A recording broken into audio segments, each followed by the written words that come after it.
Personel TNI Angkatan Darat yang ditemukan tewas di dalam parit tersebut sudah dinyatakan hilang sejak 5 hari lalu. Mayat petugas tersebut pertama kali ditemukan oleh karyawan sebuah toko dengan kondisi sudah membusuk. Dari hasil olah TKP, kuat dugaan personil TNI itu tewas usai alami kecelakaan tunggal. Polisi menemukan sejumlah barang bukti di tempat kejadian perkara, termasuk rekaman kamera pemantau saat korban alami kecelakaan.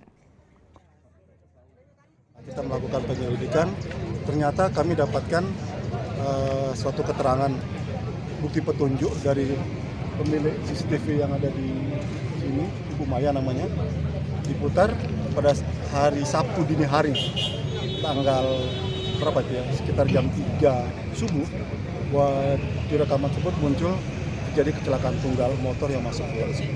Itu yang menjadi Kira-kira berapa hari? 5 hari, Sabtu dini hari. Jadi ada rekaman videonya, laka tunggal.